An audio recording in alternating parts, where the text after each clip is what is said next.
Hey everyone, I'm at the range today to do an update video on the Smith Wesson M&P 10mm. This video is to test out a new recoil spring. I have an extra power recoil spring from Galloway Precision installed. I'll show you close-ups of that spring later and talk about why you might want to change it, but for now let's do a shooting test.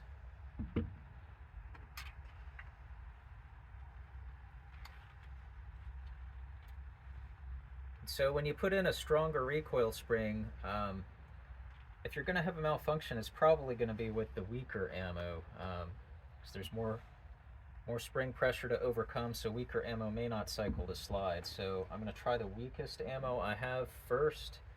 This is CCI Blazer 200 grain. I'm not sure what the feet per second is. It's not on the box.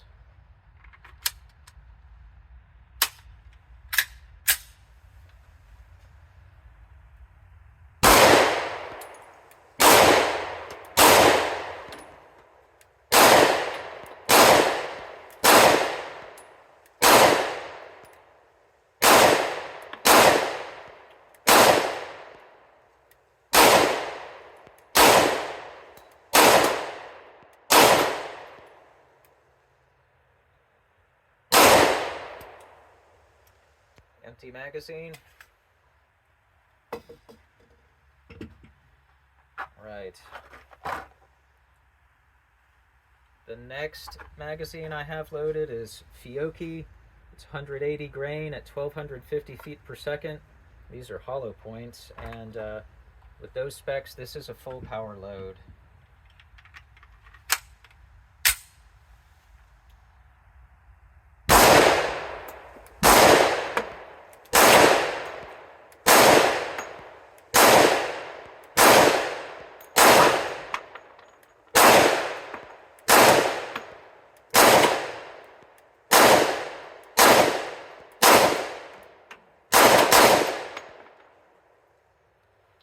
Empty. Okay, I had to stop there to reload. The last ammo I have is Underwood 200 grain hard cast. This is the most powerful load I have today, and this is an extra power load.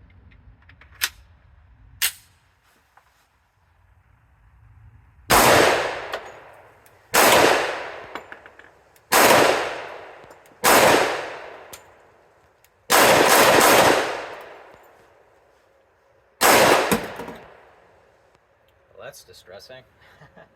Magazine dropped. That's something I wanted to test.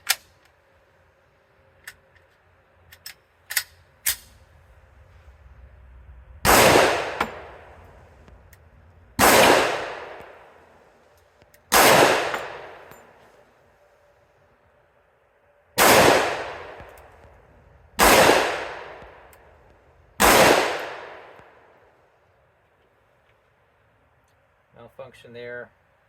Could have been limp wristing. I was shooting with my left hand. That was the last round.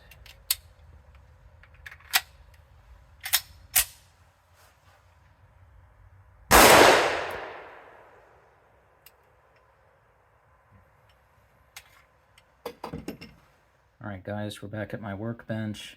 We're definitely going to talk about that magazine dropping out, but this was supposed to be a video about the recoil spring, so let me talk about that first. This is the factory Smith & Wesson recoil spring. It's rated at 17 pounds.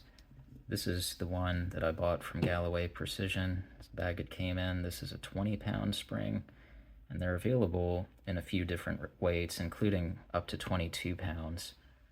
Now, why would you want to change this out? Well, a 17-pound recoil spring is a more appropriate weight for a 9mm pistol. It's definitely undersprung for a 10mm. It's probably not even enough for a 40 caliber. Just to give you an idea, a lot of 1911s have a recoil spring that's between 22 and 26 pounds. And on top of that, they also have that heavy 1911 slide. So a spring like this may help you out. It'll at least help to prevent the gun from battering itself to death.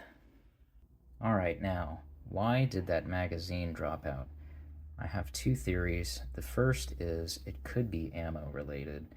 Now let's look at the ammo that I shot at the range. This is the CCI.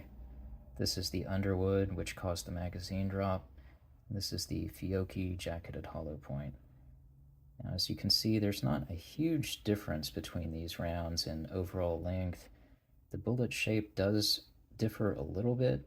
Doesn't seem to be major, but maybe it is. We'll take a closer look at that in a second. Okay, let's talk about the ammo. One theory is that the shape of the bullet may be pressing against the magazine catch, especially under recoil. And your magazine catch holds the magazine in on these notches, depends whether you're right or left-handed shooter. Let's look at this side for now. You can see this is the Underwood, this is CCI. As the rounds would feed up, you can see that shape of the Underwood bullet. It fills more of that hole where the magazine catch goes, almost fills it all the way. Maybe that's enough under recoil to press that catch out and cause the magazine to slip.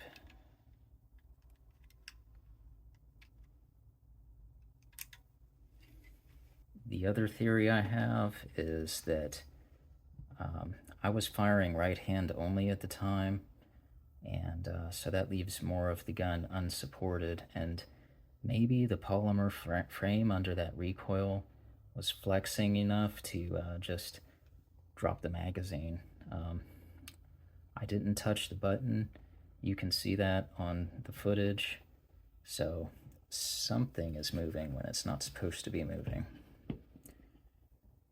Now, if you do your research online, you can see that others have had this problem, and some have traced it to particular types of ammo. I have seen these larger hard cast bullets, not just from Underwood, but other hard cast, pointed out as a problem. I'm not sure. I would like to do a lot more shooting to try to test this out, but given the cost of the ammo and other things I have going on, that's going to take some time. But for now, I would say if you have one of these, make sure you test it with whatever ammo you want to use. You may find that some are not going to work for you. I'm not going to write it off yet. That's the only malfunction of that type that I've had. But yeah, it's definitely worthy of some caution. All right, that's all I've got. Thanks for watching.